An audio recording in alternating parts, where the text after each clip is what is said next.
Hey marketing leader, in light of the latest webinar that I had a pleasure to be part of, I thought to record a mini version of it that takes you through the question of how long does it take to build a website. There are many ways you can build a website in, and let's just explore them one by one. The way I see it, you have three options. First, you go for a page builder. You can Square Names, Wix, you choose.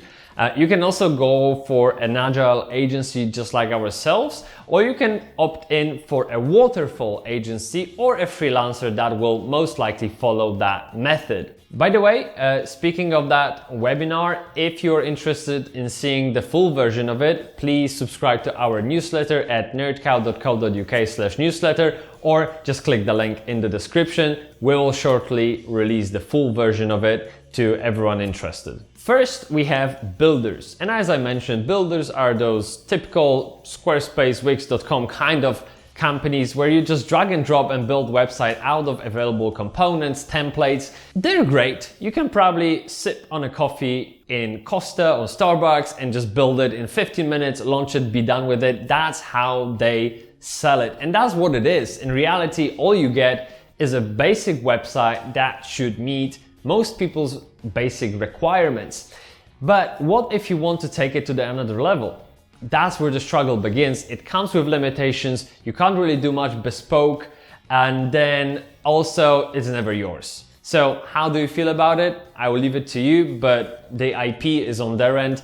And should you ever want to expand, move to a different system, you have to start from scratch because you can't export anything out of their ecosystem. Agile agency such as us is great for collaboration, is great for exploration, and for minimizing the risk of your investment. It comes with drawbacks. For example, you have to be good with just good enough. You have to be in a mindset which accepts imperfections, and you have to be brave enough to face failure and learn from it to come out strong on the other end. Not everyone is comfortable with stepping into the unknown, and that what the waterfall method is for. But for now, Agile is for those brave souls that are really looking forward to learn, grow as they go, and make the most out of their investment. However, if you are in the basket of people who prefer to have fixed scope, fixed cost,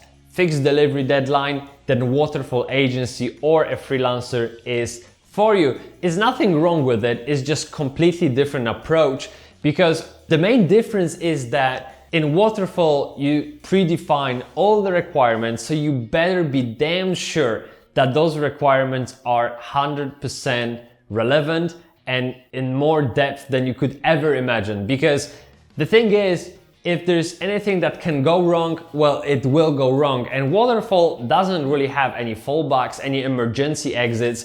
So when it comes to waterfall, I guess the only drawback is that you can't plan for the unknown, and you're going into a fixed framework kind of work that doesn't account for those unexpected mishaps. How you're gonna handle that is up to you and the helper that's helping you with the project.